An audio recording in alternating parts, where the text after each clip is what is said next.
Hey, everybody, welcome to the second episode of the Camo Net Podcast, attempt number two. Uh, I am Bambi Sandy, one of your co hosts. I am Skittles. I'm the other one of your co-hosts. If you didn't know, it's at the bottom of the screen.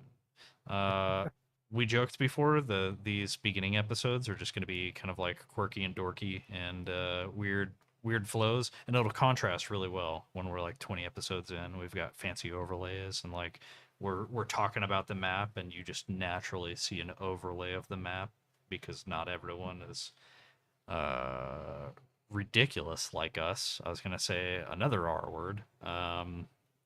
And ordinary people can't just picture the mind or the picture the map perfectly. It's a In little their late. mind, I'm an old yeah. man. I It's not late at all. It's 10 o'clock. Full I 10 o'clock. just I just have no energy. Um, some of the stuff we're going to talk Sure. about in this one, kind of a brisk episode compared to the last one. We had to do like a bunch of specific intro stuff for the first episode and kind of explain who we were and all that jazz. So the hope for these in general is that they're like hour and a half long, with maybe 2 hours being like if there's a guest or something like that. Um, in this one, some stuff that we're going to kind of talk about. My absolutely schizophrenic faction bias theory, which is effectively the U.S. side has better players. um, and then why that's only like 10% true, and why the Soviet team actually curb stomps you every time. Um, the June 12th hotfix notes, because we're terrible people and we didn't include it in the first video, and the June 19th hotfix notes. Did I say the same dates or did I say the 12th and the No, you 19th? said 12th and 19th. You're good. Okay, just had to double check. Um, if I can't remember what I said like 5 seconds ago, how am I allowed to make adult decisions? Uh, Respawn timers for frequent deaths on specific objectives as an idea. That's going to be a 25-minute section. Uh, Build slash defense and the offense area disparity. So that's just kind of referencing like the radius limits. It it'll make sense when we get into it. I'm not even going to try to explain it off the cuff. And the general supply problem that kind of plagues the game, and off of that, or a symptom of that, or a cause of that, I should say, being people just kind of do whatever they want on either team. Let's be honest. Uh, and then we'll kind of like with the first episode, we'll have a leaders corner and the Reddit topics and all that good stuff. And then we'll close out. Uh, Real quick shilling though, we're not getting paid. That'd be pretty Ha, cool. very Um, excited. pretty great, pretty great server. The most popular unmodded servers in the game for North America, at the very least. War Pigs, you got NA1 or North American 1. I think they're East Coast hosted servers, um, which is sort of like the new player friendly, third person allowed, like more lax rule set.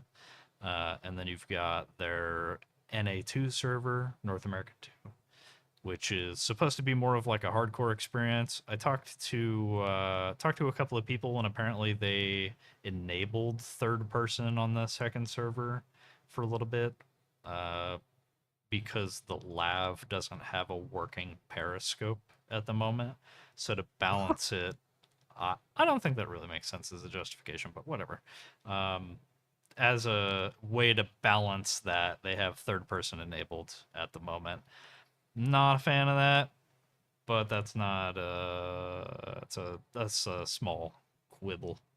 And then they've got, I think NA3 is Vietnam, and then NA4 is their sort of like PvE PvP mixture server. Uh, this Saturday, At some point, I'll be doing an interview with Pickles, the guy that runs War Pigs, and he'll have an opportunity to kind of explain that a little bit better. So I'm not going to butcher that as an opportunity. And then good UK servers, which I actually see tons of questions about, because it doesn't really seem like there are many. EXD, again, not sponsored by either of these people. I don't actually even know who runs EXD, but I know they have active admins, and I know that they consistently ban people for team killing. So that's all you need to get into my good graces. Listen, um,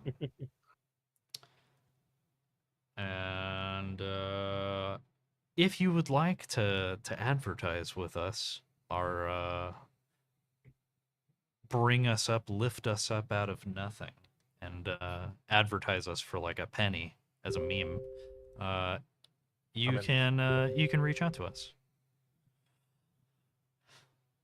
But anyways, that weird sort of ad segment. I just wanted to give like a proper shout out because a big piece of, especially if you're a new player, but a big piece of figuring out how to play the game and sticking with the game long enough to kind of figure out some of the more deeper mechanics and some of the metas and where people go and how the different teams act and stuff like that relies on having a good consistent server that you can play on or a set of servers. I'll preach it until the sun turns another color. That didn't make any sense. Cows getting home. Yeah, something like that. I think that's what my brain was trying to say. The If you don't have a good set of servers to play on, something that you can get used to, this game just feels terrible. You'll bounce between, oh yeah, I usually play on Bob's Potato that it's an old computer that he turned into a server. It's actually in his garage across the backyard. Um, I don't know what servers you're playing on, but that's crazy. it well it's I'm just making a reference to the fact that to have a community hosted server, there's no like hoops that you have to jump through. There's no hardware Right. requirements. Yeah. You effectively can play. And to be fair, when I started playing on this, I would often play on a server that just shit the bed and dropped. Everyone just crashed. Yeah. 20 I think minutes we into all playing. all started there, especially just trying to get out of the queue. Honestly. Yeah, that's fair. Um, that's like my default saying. Yeah, that's fair. God, that bothers me now. That bothers me now that I'm thinking about it.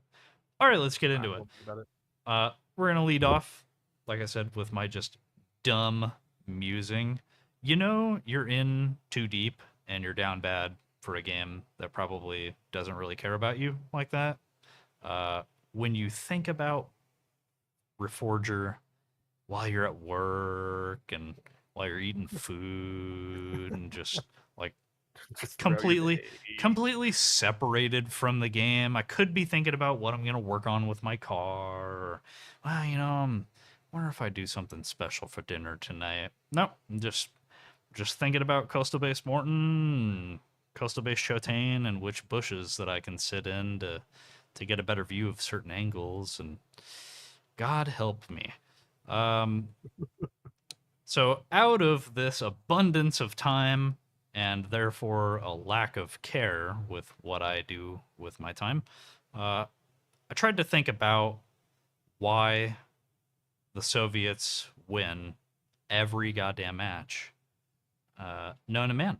Unless, yeah, US side can win if there's an explicit decision that has been made, a non natural decision, either by the admins or a large group of players, to not choose Soviets. They effectively just do what they were going to do on the Soviets on the US team. We're not talking about that. Ordinary, no effort put in, no like admins telling people when the match restarts, hey, everyone needs to swap sides. Soviets win every time. So Mhm. my theory, again, lead this off, I'm like 10-15% serious. There's an angle that I'm kind of getting at that I don't see a lot of people bringing up. So I've effectively made that the subject of my thesis. I think that the US team is actually, of the two factions, the side that's playing the game right. And I back this up with absolutely zero hard evidence. Just feelings, right? On the US team, you're supposed to work as a team. You're supposed to push objectives in groups. You're supposed to go with sort of the general direction of the team. If we're all pushing up the east side, then we're all pushing up the east side. If we're wrapping around to the west, we can't quite take Montanak in the middle of the map or Provence or something like that. We're really not able. We're kind of hitting a wall with like coastal base Chotan. Then you wrap around the west side, you can kind of see that movement, that momentum on the map here and there, and you'll kind of go with it. Oh, we took Cav Hill. Well, I know that no one really like kind of sits and does defense on Cav Hill, so I'll throw myself over there and that sort of deal. You can see that in the equipment that's taken. That everyone kind of makes the joke that the U.S. team sits around and plays Barbie doll all day. That you could argue is effectively just the U.S. team trying to spec into roles.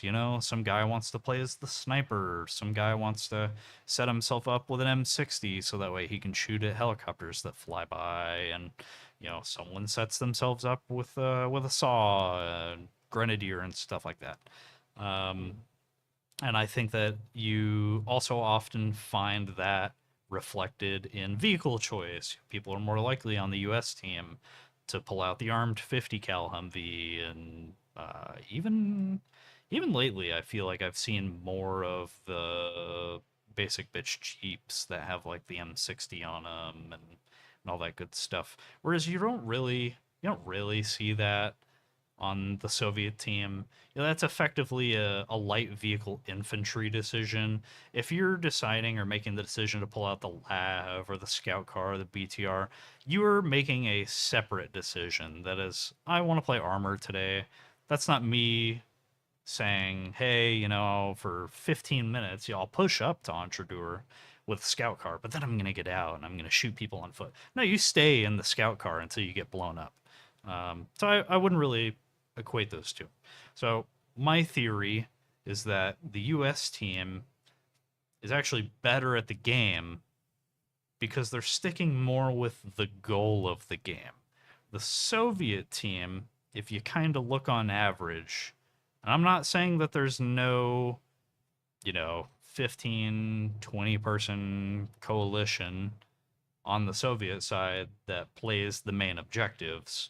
But what I am saying is that a large proportion of the Soviet team is just onesies and twosies and sometimes threesies of friend groups and people that are just kind of loosely connected together or just fucking around that are doing whatever the hell they want on the map. And in playing the game ineffectively, the Soviet team is actually advantageous because they're not doing large pushes on objectives all from the same angles. So there's no opportunity for the US team to really get like, oh yeah, I really beat off that offensive wave from the Soviets because 8 guys came through the same tree line. Now you're more likely to get actually pincered in a completely unorganic way because the guy that dropped his radio 20 minutes ago, he's been walking towards Chotan anyways. And then a small group came in from, the east or something like that, and it just happened to be a perfect storm. I would argue that happens basically across the entire map over all of the objectives. People, that's kind of why I think, in my eyes, if you look at the map at any given moment, it's just always flashing red. You're always losing something, and typically when you're losing something, you're losing more than 3 things at a time. You're losing Andre's beacon. So in this hypothetical, because I'm just envisioning the map, but that's not really prim and proper. Think of Everon. Think U.S. is in the north, Soviets are in the south, not east-west, but more north-south. you'll as US, you'll be losing Andres Beacon, you'll be losing Cav Hill, you'll be using Villanueva, which is to the northwest of Cav Hill, just like an ancillary part of Cav Hill. Uh, you'll have been struggling on Provence and Figari for the last 30 minutes. And Montanak is kind of touch and go. That's because the Soviet side is really just comprised of a bunch of loose individuals that really don't need or feel the need to work together. And because they're always everywhere at any given time, that's more advantageous for the middle of the map for sure, which is where the main objectives are that you need to win the game, as opposed to like trying to pick a specific column. The US team always wants to go and attack like sets of 2 or 3 that are in line with each other, right? Like in the example that I'm giving of the US side on the north end of the map, US always wants to go Montanak, then Entradour, then Cav Hill, then Chotain. Or sorry, my bad. That was completely off the wall. My brain just misfiring. US team always wants to do like Montanak and then Andres Beacon and then Coastal Chotain and then Chotain and then Levy and then military base Levy and Laruns and it's nice to see like a good column of objectives that are yours condensed almost into a specific area. And then you'll notice if the US team kind of tries to go wide and they're trying to, some people on the US team are trying to take Coastal Chotain. Maybe you're about to take Entradour, not that you would see that reflected on the map because the devs haven't made it. So that way you can see if your team's taking an objective. And it fucking makes me angry. But if that's what's happening in reality and you just never know it, and you go to take Cav Hill, your team just fucking loses one of those immediately, right? Like Cav Hill just immediately stops dead. I was recording a different video today, and I actually gave. It's been in my mind for the longest time, but I just never like really put words. Never left the theoretical stage.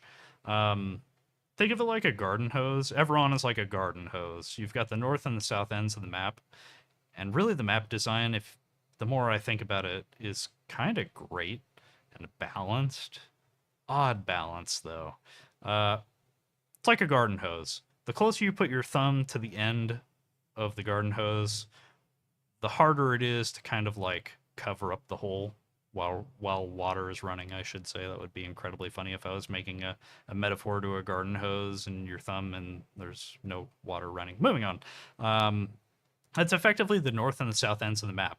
You like compress down if the Soviets are absolutely curb stomping you as the US side, and you're up against like Gravet and Military Hospital and Hornbeam. It's exponentially harder for the Soviets to take Hornbeam or Gravet or Military Hospital because by that point you've lost access to most of the bullshit objectives that people could spawn on. So you're dealing with more people that you have to push through, more people that are just standing around at these objectives or pushing against you and trying to take the base that you're coming from. But in the middle of the map where it's really wide and there's a lot of directions that you can go, there's no pressure. So when you go to take an objective that you really have no business being on, that's why no one's with you unless you coordinated it beforehand. There's no like inherent pressure. You kind of peter out. So that's my kind of bullshit devil's advocate take on why the Soviets always win. Now, why the Soviets actually always win touches on something that we talked about in the first video, which is the weird balancing that the game has. As like a whole, like a yin and a yang to everything. The Soviet armor is worse than the American armor, but the Soviet infantry weapons are better than the American infantry weapons access wise. And then the Soviets get the RPG and can fit like 5 RPG warheads into a simple backpack that they don't need a rank requirement to get. But the Americans get the saw, which is a belt fed, like, with no rank requirement, which is like, okay, you've got like this weird relationship on a lot of different fronts where the Soviets are great at this, but the Americans are great at this. You know, the American helicopter is just so much better than the Soviet helicopter in most instances, but the Soviet helicopter is kind of a tank to make up for that. It can, you know, do gun runs on objectives a little bit easier and a little bit more reliably because it can just tank all the shots. And the U.S. helicopter, you would imagine at that point, is a little bit better for dogfighting or doing like tight maneuvers and getting in and out and taking people places.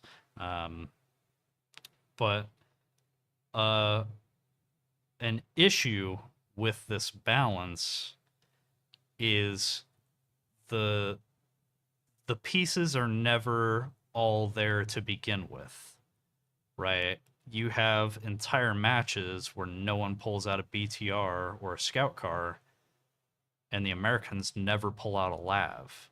So the base experience for the game is infantry against infantry. So the reason that you're getting destroyed by the Soviets every time, every match, is because the Soviets don't have to apply any brain power. They don't have to do anything specific. And everyone spawns with an automatic weapon that when crouched basically has no recoil. You don't require a rank lock. Well, I guess the M16 GL isn't rank locked, but you don't have to trade out your weapon to throw on a grenade launcher attachment, which is fantastic. Even though the cost is kind of relative, I think the Soviet grenade launcher attachment is 32 supply, and the American M16, because you got to figure that you automatically spawn as an American with an M16. You turn that in, it's like 12 supply for the ordinary M16. So it's effectively the same supply to get that GL attachment, if you want to think about it like that, for the Americans. Except that there's a step there where you have to walk up to an arsenal bunker, trade in your weapon, grab that one, and then load up with your HE and your illumination and stuff like that.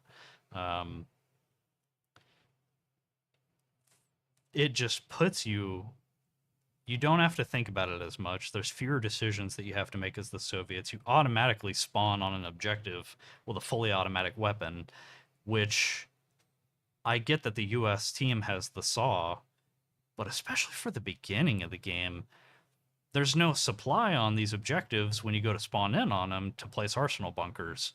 Well, in that instance, in the early game, the Soviets outclass and smash the US because all you have to do is laser beam through bushes where a guy probably is, and it turns out that you killed 2 guys. Automatic weapons in this game are like the definitive difference between killing a couple people on an objective and killing everyone on the objective. So I really think that it comes down to that, and then too, like the RPG on top of that, like the infantry disparity that the Soviets have over the U.S. is it almost doesn't have anything to do with rank. I mean, it has to do with the lack of rank locks and stuff like that, but you know, almost kind of borrowing from my devil's advocate bit in the beginning on this subject, where you'll hear a lot that the U.S. team lost because everyone's playing Barbie doll and dress up. Well, you don't have access to those like alternate uniforms and some of those like weapon skins and stuff like that and different ammo types when you first come into the server.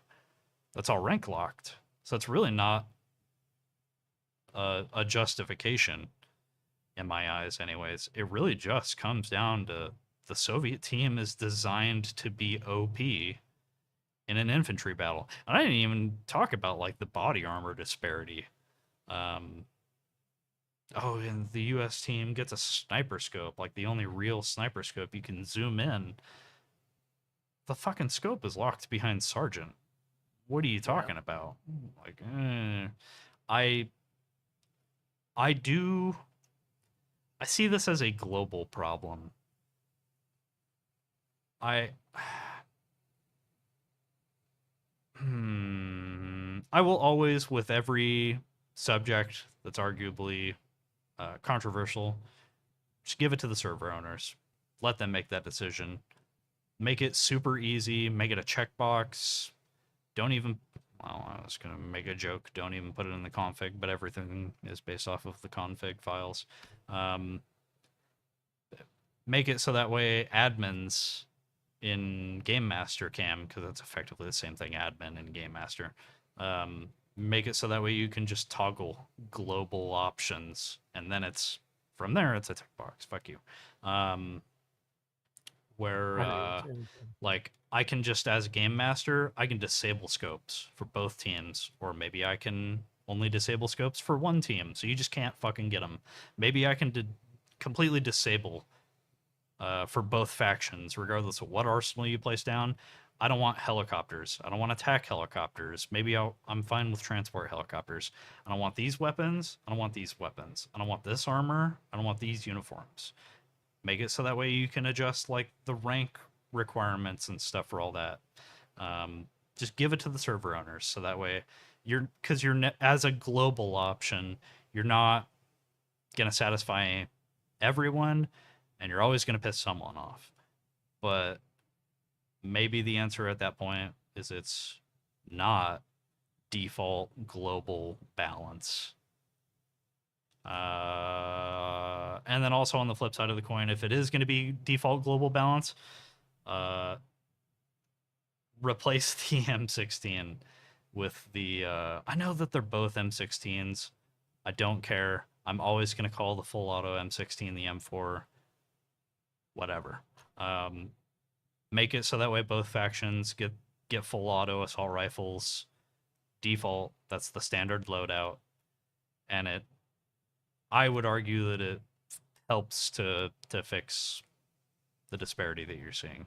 I think it's that simple. I think it's just that the Soviets have access to not only better body armor compared to U.S. team, as far as like how that damage is translated. No, the 5.56 is just worse than the 5.45. Whatever.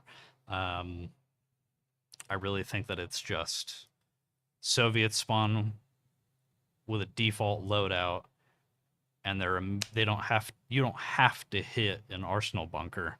You could just start running to the next objective, and the U.S. team has to fucking sit there for a second and think like, okay, well, if I want an automatic weapon, I have to grab a 42 supply cost saw, and I gotta change my vest, and maybe I have a backpack and all that stuff. So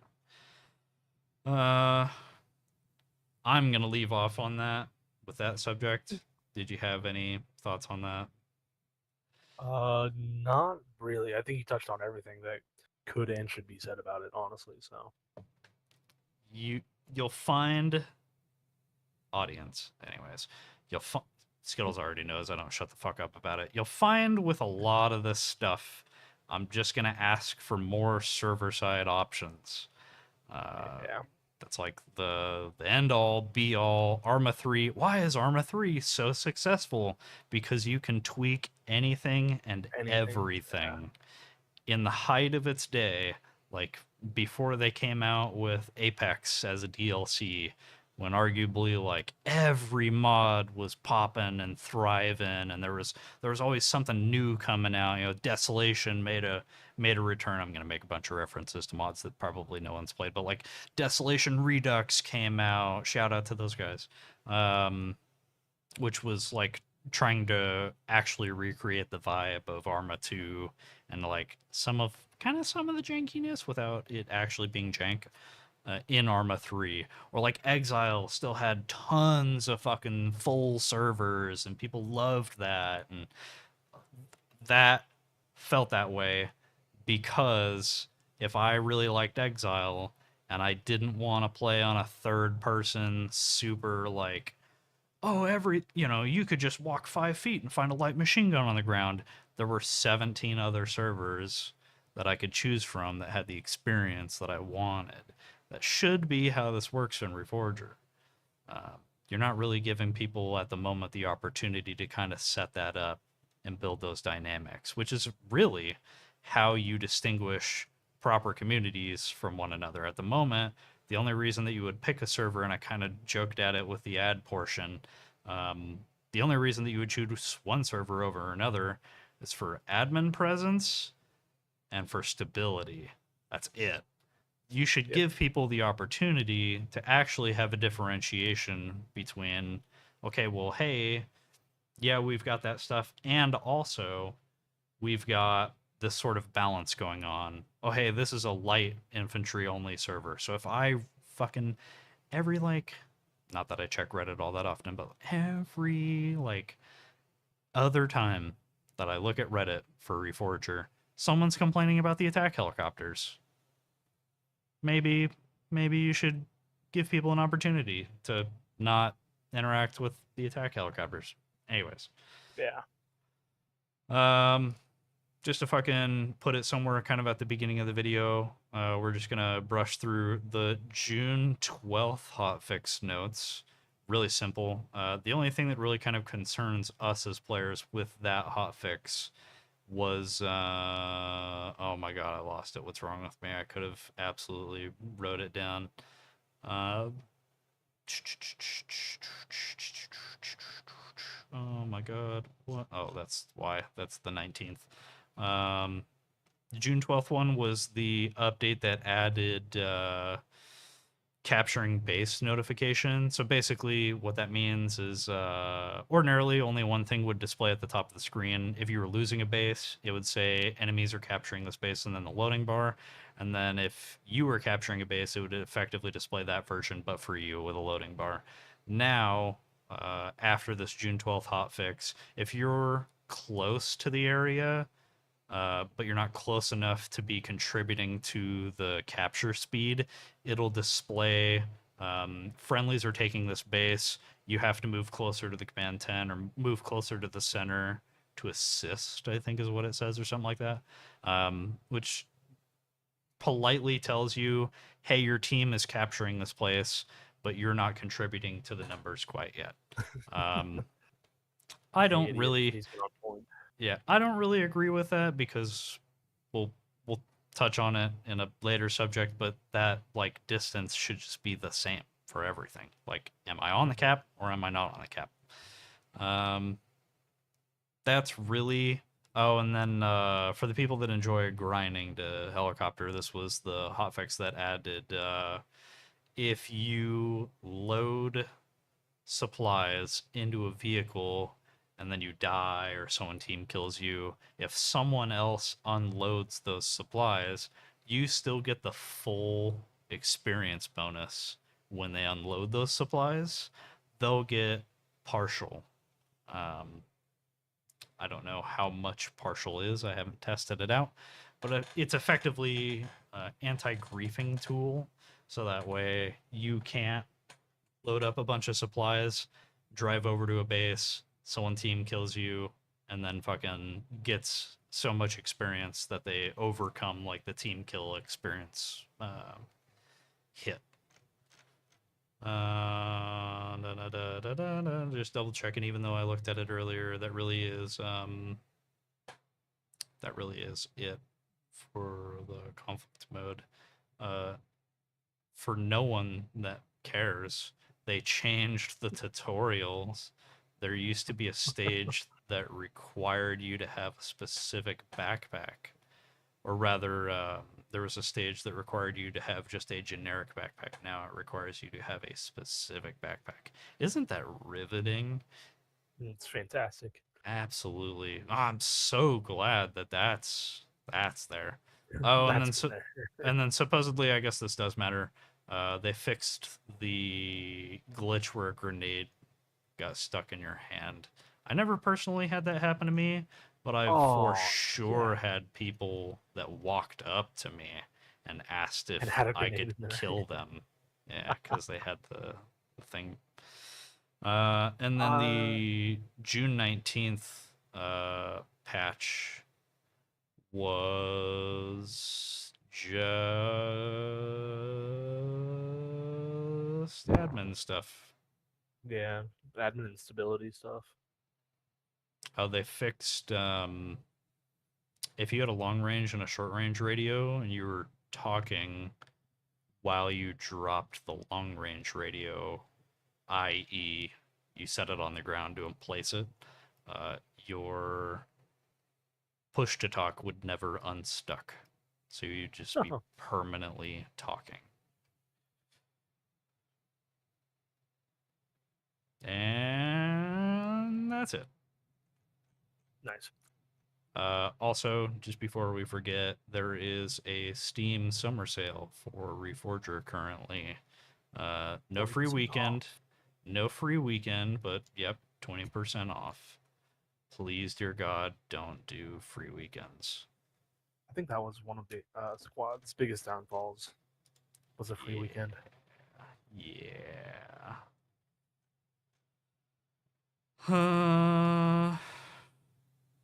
Right. Hotfix is out of the way.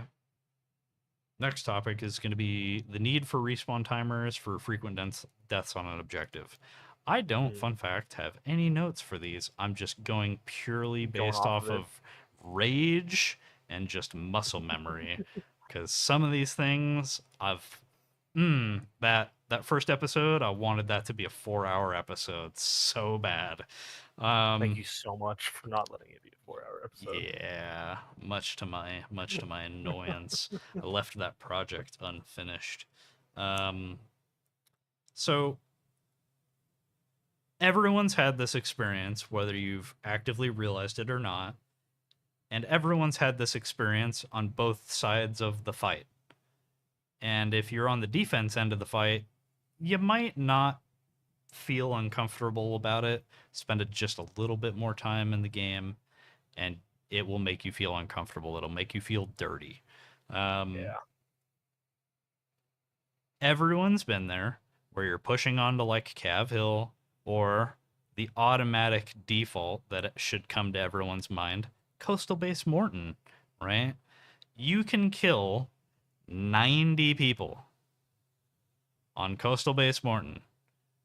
But if you aren't on the objective to keep more people from spawning in, it doesn't matter. It will always just be an endless wave.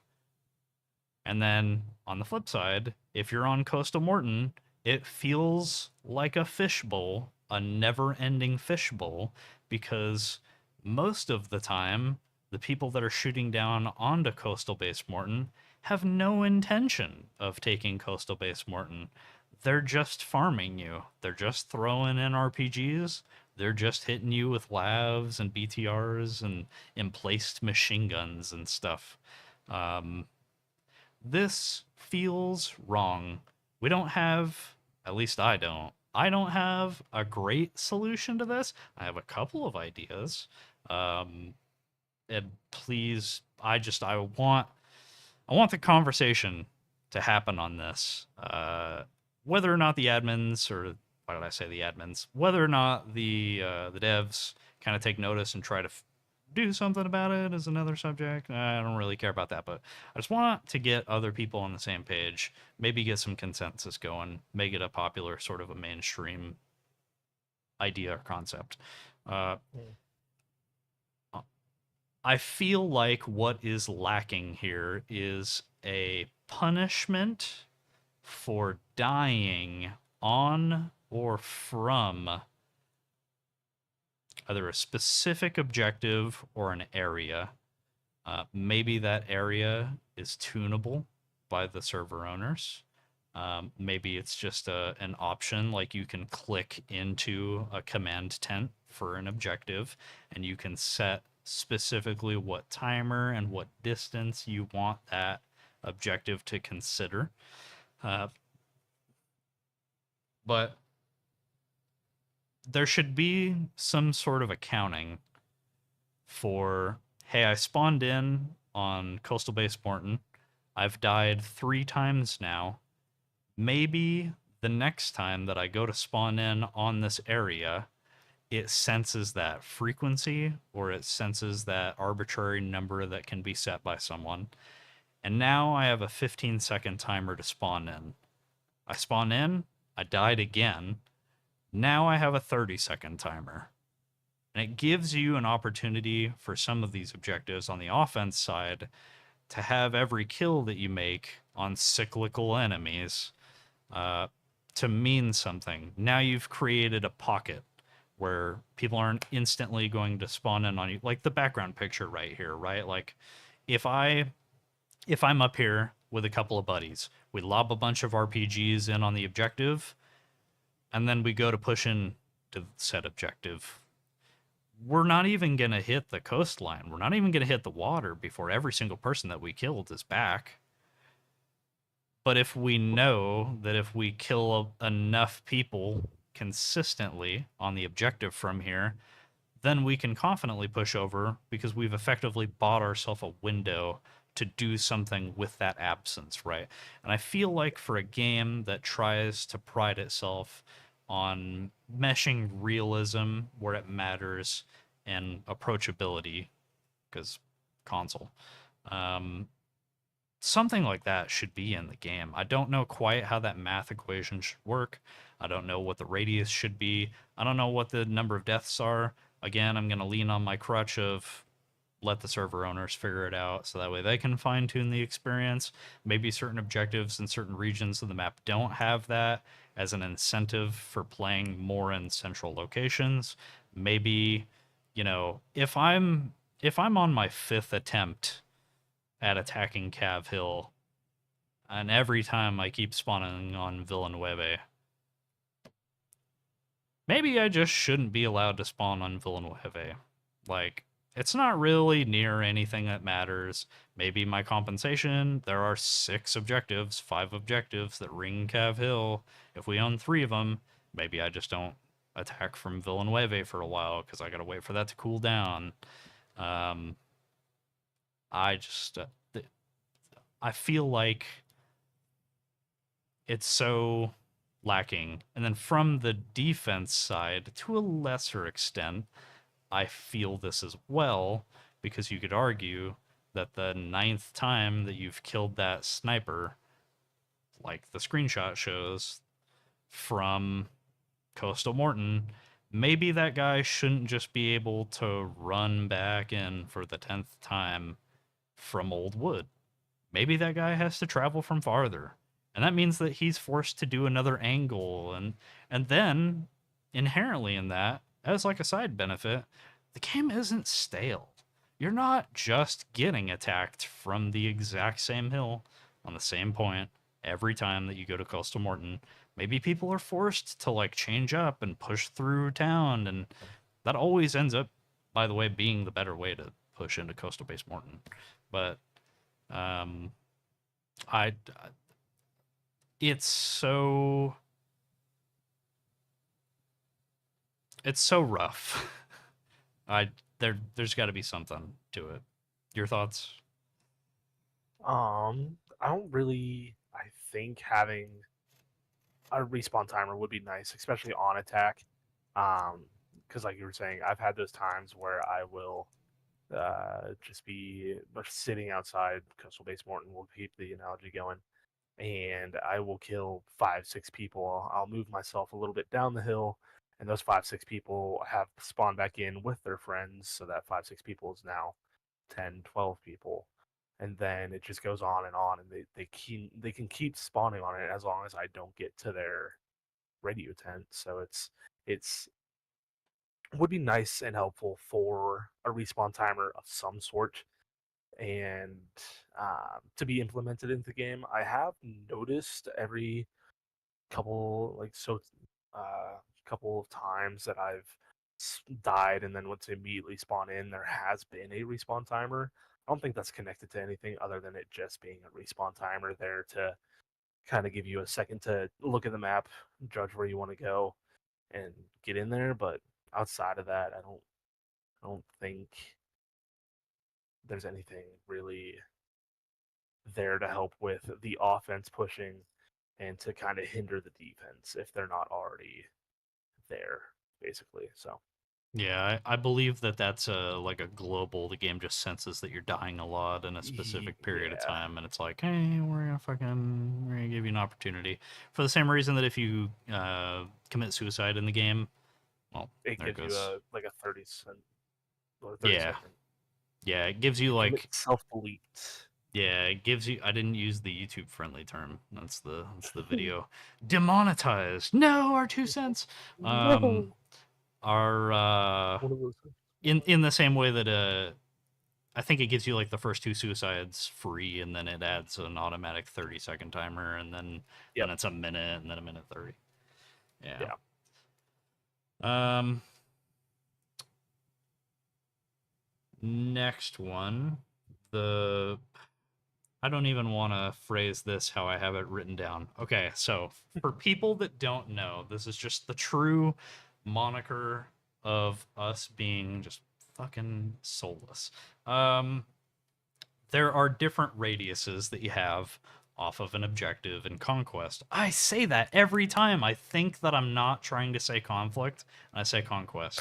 I'm gonna try and get better, I swear. Um, Honestly, it's the same thing, just a different word. I think you're yeah, fine. yeah, honestly. Um, there are different radiuses. So we tested this out with Entredur and a bunch of various other points. It's just really easy to do with Entredur. On Entredur, in a tree line, there's a little tiny clearing that you're able to put a camo net on, and we do defense from it a lot. And organically in public matches, this is when we first started playing, and recently, just to make sure that we weren't blowing smoke, and then also on a training server with actual literal testing. Um, the defense radius that you have on the objective is larger. The defense slash build radius that you have on the objective is larger than the objective radius for taking the objective. So, standing on top of my camo net in this really specific spot, which is literally on the edge of our buildable area, I can be standing on top of the camo net and kind of looking around, and an enemy can walk right under me. Sorry, for the purposes of this explanation, because it's 1-to-1 plus one to take an objective. Um, Two guys walk under me, and we're literally standing like basically on top of each other, distance wise, from the command tent.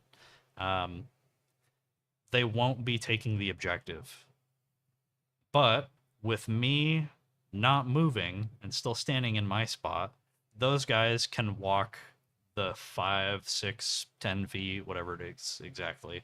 Distance is relative in the game. Um, it'll tell me that they are now taking the objective, and they'll be taking the objective, but I haven't moved, right? So the radius is just different to engage that. I think that it's obscenely lazy, and I disagree with it. This is why. Um, this is why the current strategy to deter against solo capture and solo play is you put your radio tower on the very outskirts of an objective, because not only do you need people not to be around, there's a proximity sensor to digging down. I might actually not be right on this, but I'm going to say it anyways. There's a proximity sensor for people that are in the area. So, like, if I walk in, if me and Skittles walk into an area and there's only one guy on the other side of the objective that's AFK, we can't dig down the radio tower for the objective because it senses that the base is in play effectively. There's someone in the area. You have to kill everyone off of an objective, and then you can dig down whatever you want. But a piece of that is also inherently you have to be taking the objective. If you're not taking the objective, then it won't let you undig anything or unbuild anything. And this is, I think, a response to people just constantly sitting in your backlines and deleting radio towers. I don't know if it's a toggleable option. I would assume that it's just a global fix that they are a balancing change that the devs set at some point.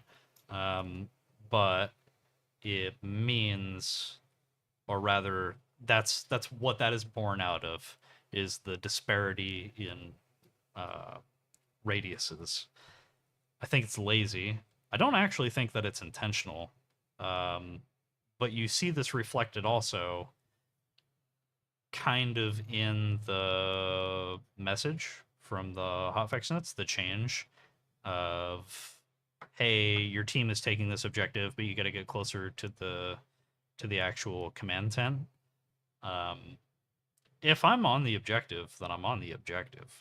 Like, just give me credit. Make the radius bigger, or at the very least, make it match. Um, most players are playing in solos and duos. Even if you're playing with 3 people, it's incredibly reasonable to expect or suspect that 2 people will die and you'll be left with a guy that's sitting in a bush. So most firefights end up being one-on-one, and therefore, with my logic anyways, most offense and defense bits take place with solo against solo. Uh, I I think this just needs to be tweaked because it's literally. It sounds like this is just my opinion. It is literally common knowledge to the extent that people will just randomly advise you. Some guy will just announce it to the team. Hey, make sure that you guys are placing your radio towers on the edge of the build radiuses so that way solo guys can't come in and dig down the tower.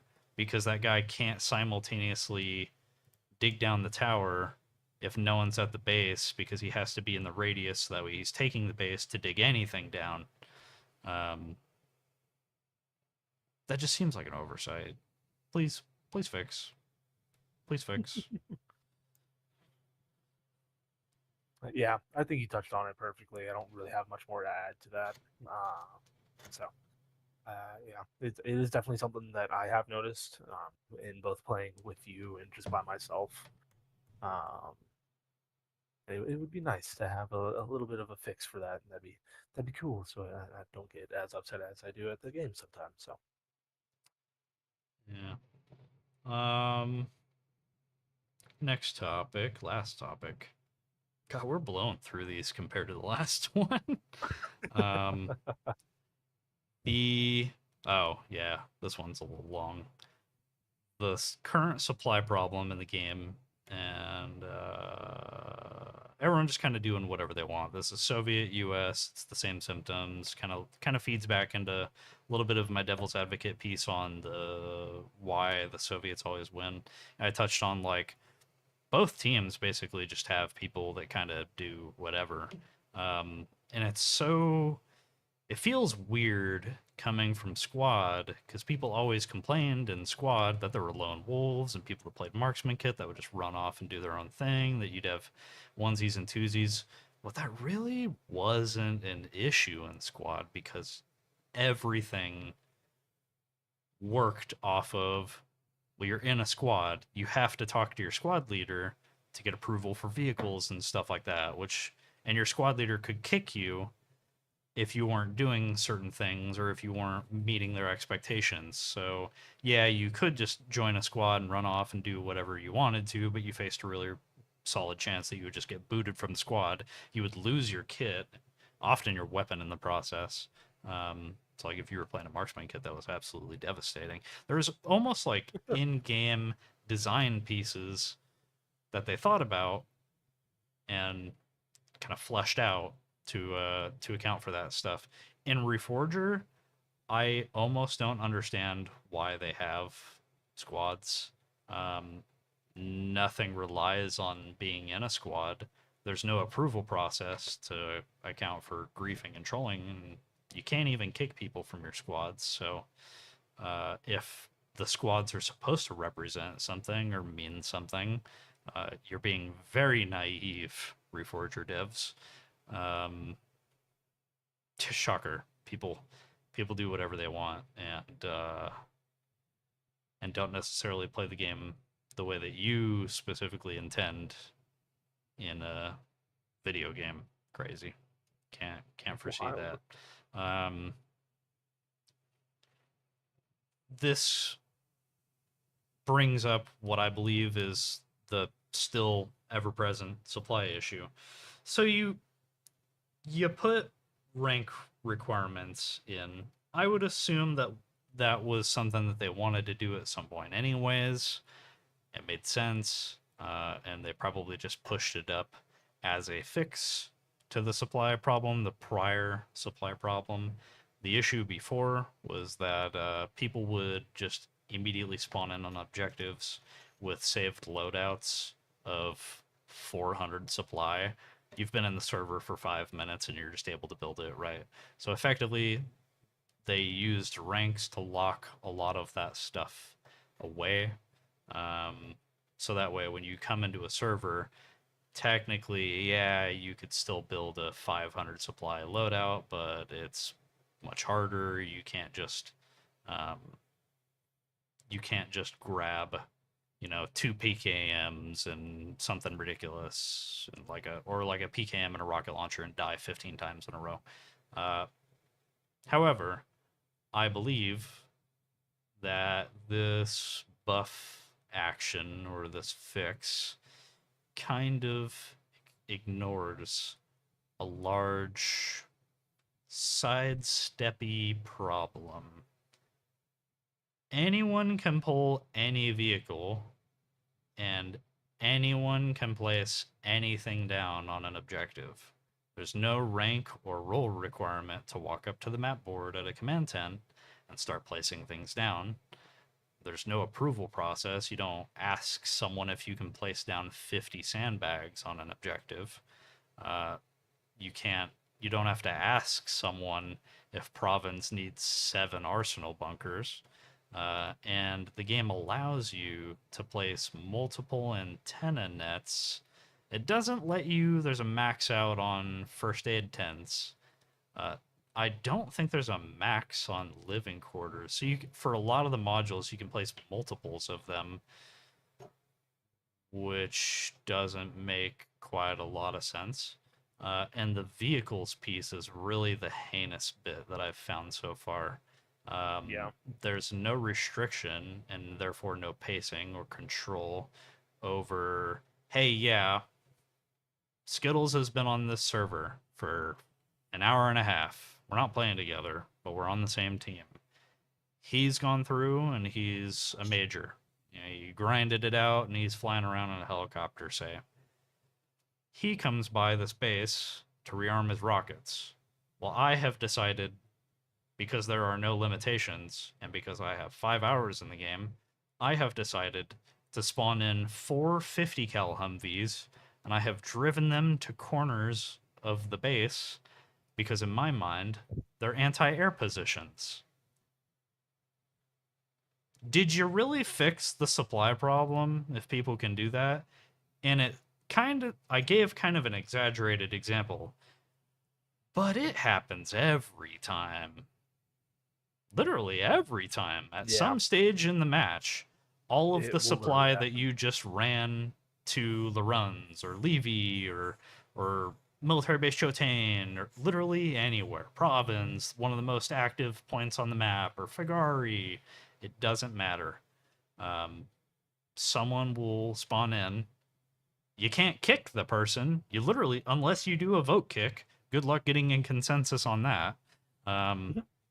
You can't kick the person. You can't restrict them from like entering the tent or interacting with the map board.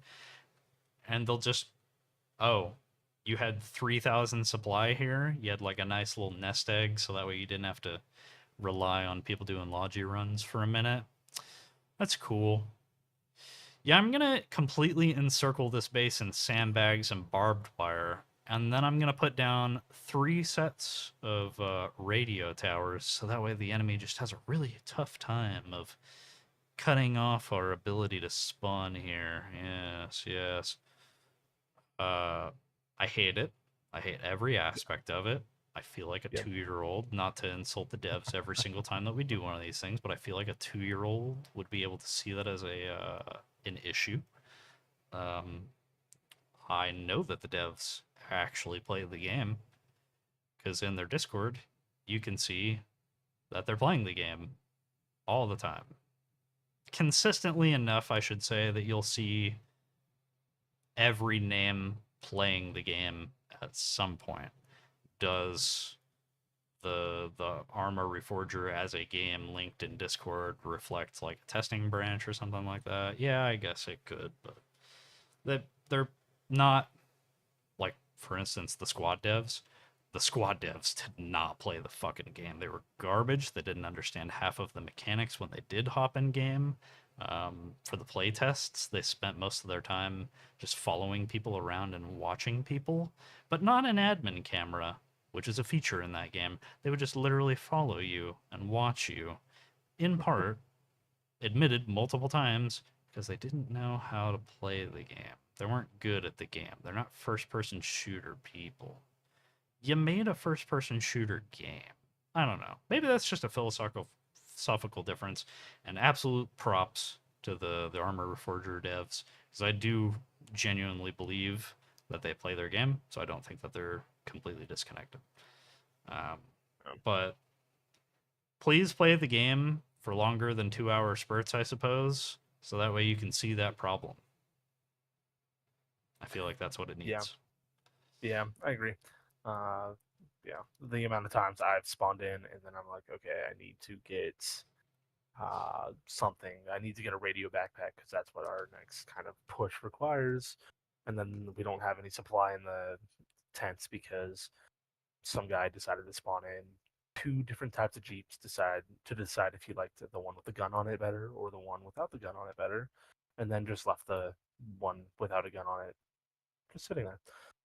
So yeah, it definitely needs to be looked at. Maybe even like we say it a lot, but rank locking anything after like basic jeeps and basic logi trucks, I think would be immensely helpful, especially since like the helis are rank locked, and I know the Humvees for the most part are rank locked, but just having something to where they can control how many spawn on a point, even just the admins, server admins, just be like, okay, you get 25 vehicles to spawn in on this one point for that, let's say it's at province, on province for the next however long the game is, and that's it. After that, you have to find your own way over there. Like, that'd be fine with me. I wouldn't mind that. But there's definitely some sort of disparity and or balancing thing there that could be improved upon, in my opinion.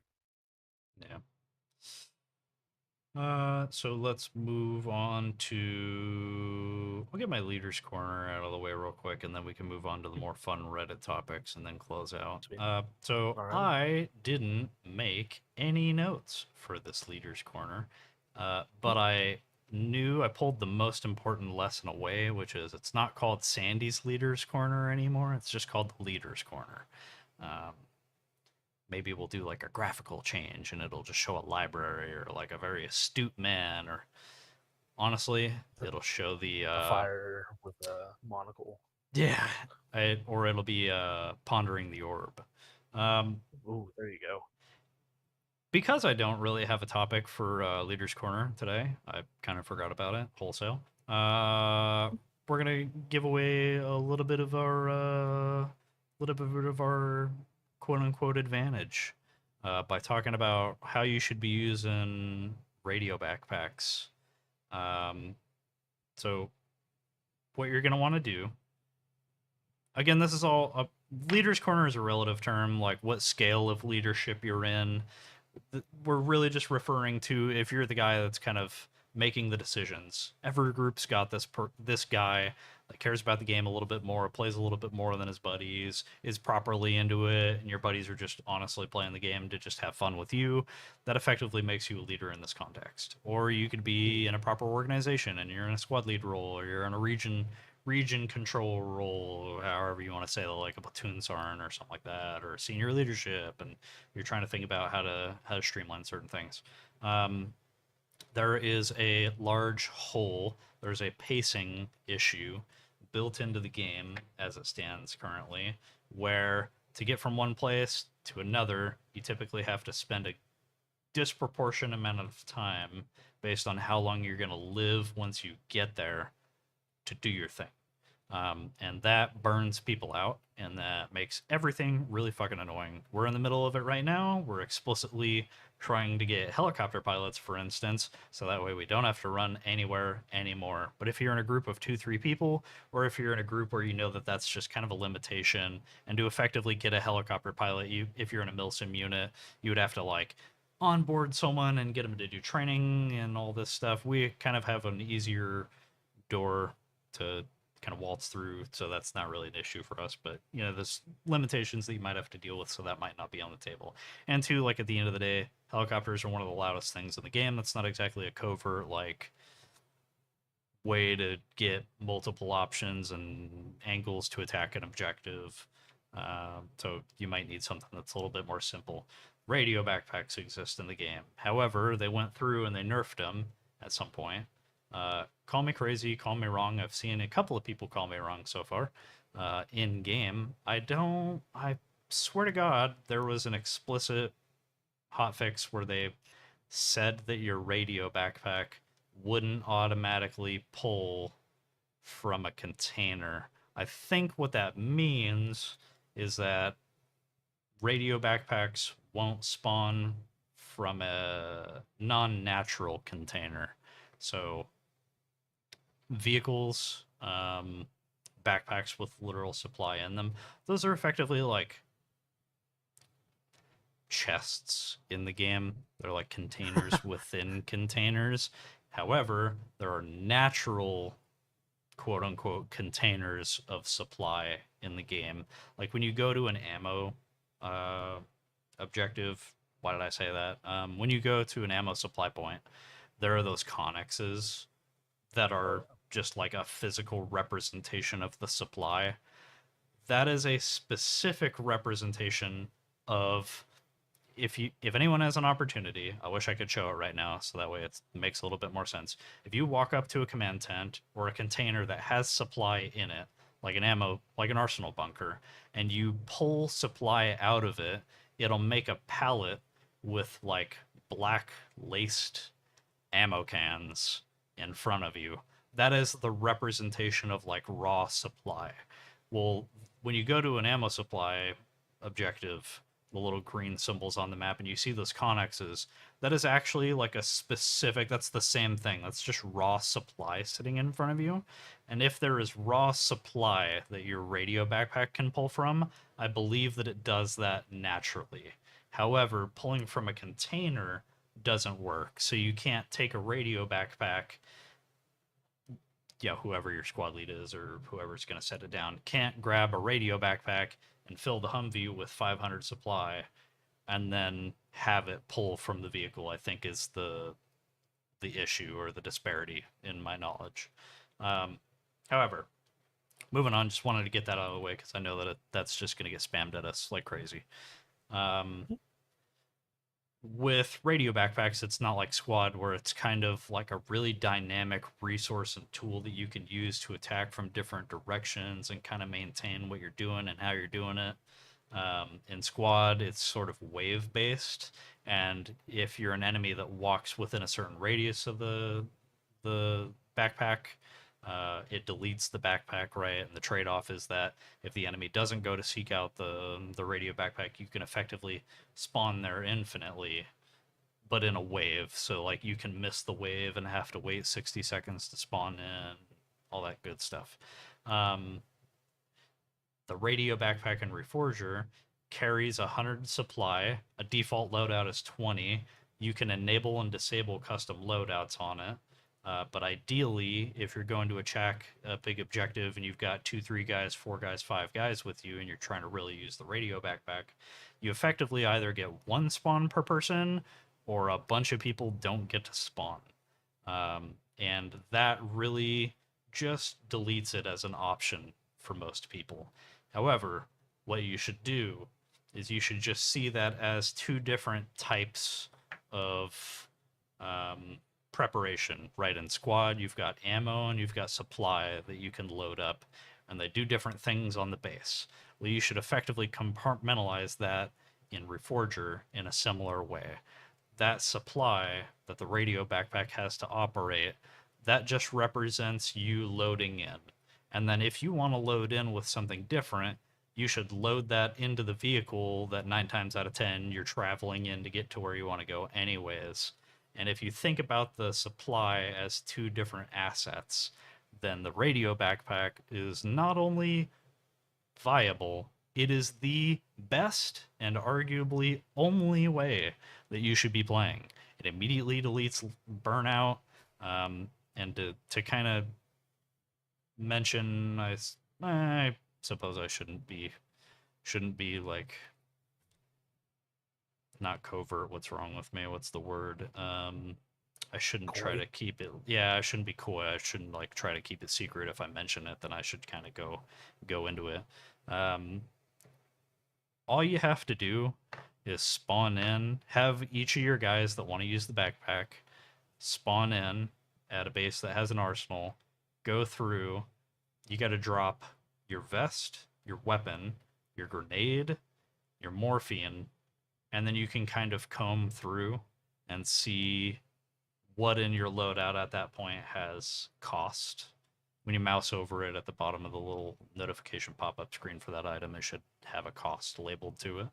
The map, the shovel, the basic default items that you use, bandages, tourniquets, flashlight, I'm pretty sure. Basically Are everything except the clothes. Yeah, some of the Soviet clothes have a cost of one, like the green jacket and the green pants are one each, but Yeah. that still might be a sustainable cost. The idea is that you want to save your default loadout cost as 0. Um, Mhm.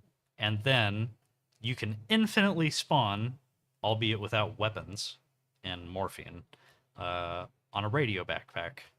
And then you just compensate for that. Most vehicles can't hold a lot of raw supply, but you know what? Most vehicles, and when I say most vehicles, I mean Pretty much most all of them. most vehicles can hold lots of guns, lots of ammo, and most of the stuff that you want. The Lots only of we had tested it out at the time with admittedly the supply Humvee, like the hardback one, or not the hardback. Some people are gonna think that I'm talking about the FLA or the first aid Humvee. the like pickup version. Yeah, like the 4-door, it shows the symbol that it's got the larger equipment cache on it. We Mhm. arguably didn't need to use it. We were able to fit, I think it was 4, this was as US, just kind of like our default lately, but I think it was 16 M4s, 30 magazines, a bunch of grenades, and by a bunch, I think it was like 10 or 15. I think it Yeah, it was like was I think it was 4 saws, a couple of Mhm. law launchers, um, and then various like first aid supplies and stuff like that. Filled up a quarter of the inventory space. That is a we could have put so much more in there. Yeah, that is a wild level of commitment that you can bring to an objective that you don't have to run to at that point. Um, Yeah. and honestly, maybe subconsciously, I'm just putting this out into the ether because I'm tired of getting attacked from the same objectives. Like I want some differentiation. Like when I talk about like in the background coastal base Morton, when I talk about always getting attacked from the fucking hill or the bridge, effectively, attack me more from the town. I want that. I want that improved muscle memory. I want to think about different stuff. Walk it in Navy from SEAL the your east way side. on. Yeah.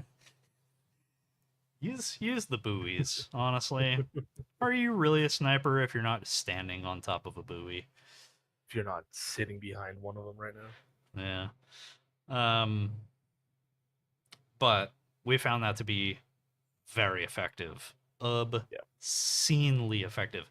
And fuck the effectiveness. It just makes the game so much more fun.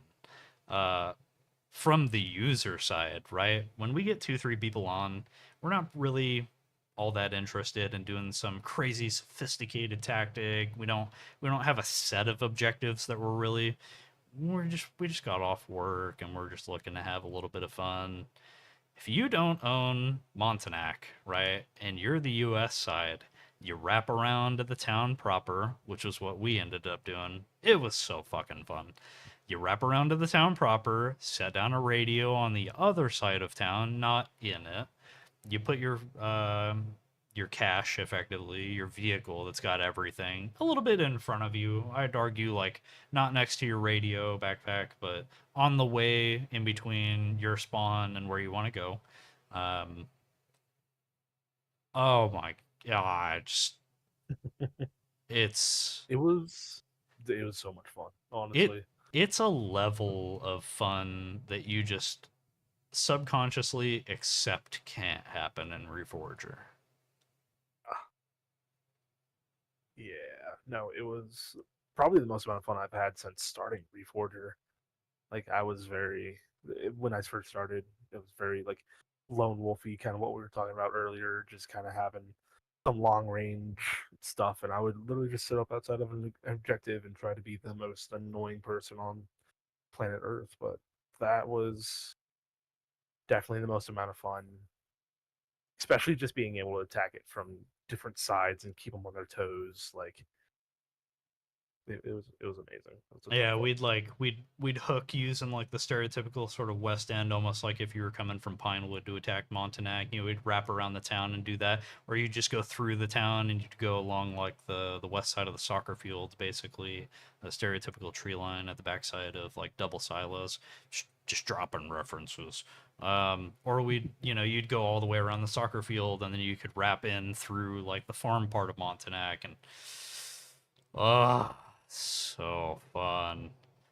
It was pretty good. Um, it you want you honestly want most of your matches on a given day to have 10 minutes of that, and that'll just propel you forward in everything. You gotta want to play the game, right? Like, we're competitive Oh yeah. guys, which is a bit of like a joke at the beginning. Like, just think about the game all the fucking time because it's my main game and I don't have anything else going on. Um, you can't sustain that if you're not having fun with the game. That's a fucking great way to sustain fun. It's a good one. I agree. All right, so let us move on to the Reddit topics. Not a lot of great topics this time around, but No. we'll kind of make it work a little bit. Um, we'll start off with the a good server post. Um, Poster says, I've been playing Armor Reforger for a while now, only the WCS servers, but there are also a few things that I hate about the WCS servers. The helicopters. There are too many helicopters, and it ruins the infantry combat. Everyone's just grinding for a helicopter. And the helicopters can destroy bases in seconds, so they're kind of overpowered. If you know a WCS server without helicopters, hit me up. I don't have a recommendation for a WCS server, but I wanted this to be like a cool, nice revisit to the topic and rant that I'd made on helicopters in the first episode. Uh, Attack helicopters. It'd be cool if you could set limitations to them. Moving on. No, I'm just kidding. Like, I would argue that a majority of the people that play the game don't want attack helicopters. Anytime that I've been pushing into an objective and an attack helicopter has done a rocket run and benefited my push, every single time that that's happened, it has been completely by accident. At no point was that purposeful. At no point did that guy ask in the team chat, like, hey, I'm kind of floating around in this area. Anyone need a rocket run on anything specific? That guy was just bored and he decided to fly over the objective and shoot some rockets. And the grind, like I said in the first episode, just takes people over. It's like that Shane Gillis bit about how when you're a heroin user, you're effectively just like playing an MMORPG where like you get quests and the quests get harder as you go on. Like initially the quest is like you have to attain copper And then the later quests are like, you have to get titty fucked in the backside of the Home Depot. Um, that honestly, when when I look at the map, you can't actually see everyone on the map because not everyone on the map has a symbol. But when I see half of the symbols on the map on the south or the north side of the map, based on where my main base is, grinding and running supplies to bases that no one's going to for helicopters, I why does the US team lose every time? I don't understand, Dan. I don't understand. Yeah. I mean, you've already touched on it. I'm not gonna comment on anything. I like flying, but I agree. It's not very helpful if it's not coordinated on team terms, I guess. So And can you imagine if the trade off with that was that seated passengers, not just door gunners, but seated passengers in the could shoot out transport of it. planes could shoot out of it? Oh, that'd be awesome. Just saying, devs. There's some options. Just saying. Move on to the is Reforgers. Oh yeah, is Reforger good to play without friends? Uh, Poster says, "Hey, I'm planning to install Armor Reforger, but none of my friends are interested in this type of game, and I heard that Armor in general isn't fun without a squad of friends. Is that true?" Uh, Answer straight down the middle. This game is very burnout inducing and very Yeah. annoying to play when you're solo, especially as a new player. However, you don't actually need friends to fix that problem. All you have to do is just kind of come in with that expectation and try to kind of latch on to a group of people if you see one. Or most of the servers have Discord communities, and they'll link them often in server announcements and stuff. You just join the Discord for the server that you're playing on, and then you just reach out to people that way and ask if people want to play and such. And it greatly changes the dynamic. So basically, you are correct. Reforger is not fun without friends. Um, and yet, the tools are very accessible to immediately solve that problem yourself. Mm. Yeah. I'm kind of basically the same way. I can do either or. I work in a customer heavy environment, so sometimes I get burned out from people. Sometimes I just want to run around a map by myself and kind of just just be kind of just chilling and vibing by myself. But at the same time, I have a group of people that I love playing with, so it's definitely just kind of it's down the middle. Kind of, I guess, depends on how my day personally goes, at least. So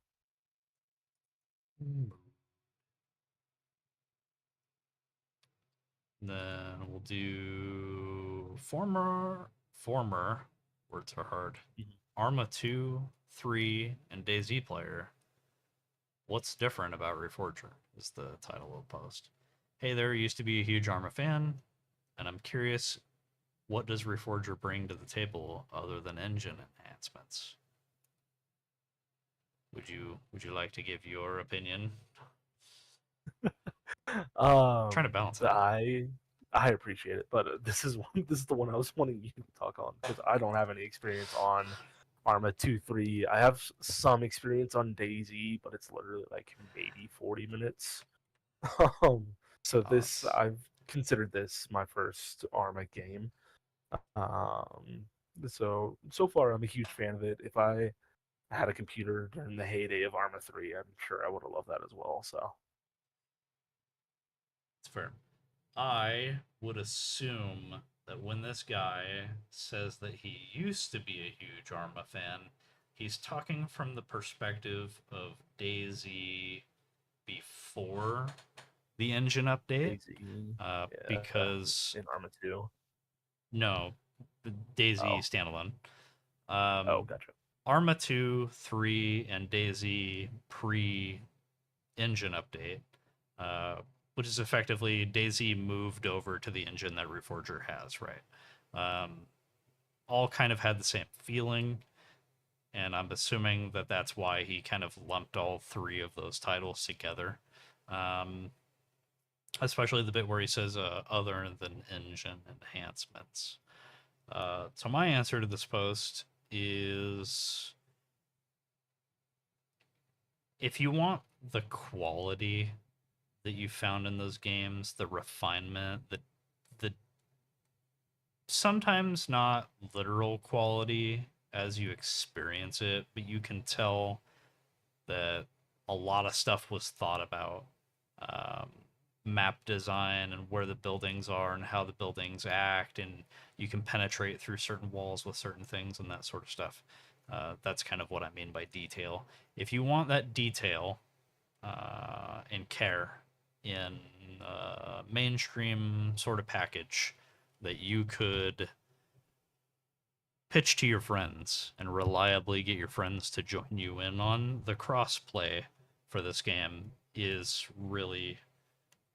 I don't really have friends that play console games in real life. I don't really have friends in real life, but that Same. aspect alone, I think, is a huge selling point for the game. None of those other games had it, so I would say that that crossplay element is the big piece. Because if you wanted to go back and play Arma 2 or Arma 3, you could do it right now. They're the same games. They haven't changed, obviously. They came out fucking 15 years ago or more for Arma 2, obviously. But you can play this thing with console friends pretty seamlessly. And it's not like DayZ where you have to have a bunch of upfront knowledge and know how to don't eat this food or go to these areas and stuff. That's what I would say on that piece. Yeah. And then last one. Yeah, last topic. First time help. I'm new to the game. I bought it today and played the tutorial, which wasn't really much. I joined my first multiplayer game and was completely lost. I couldn't find my squad, so I went with another squad to a town with a resupply truck, which got attacked. Shot a couple of rounds off somewhere, got hit, rushed to a house, and got killed.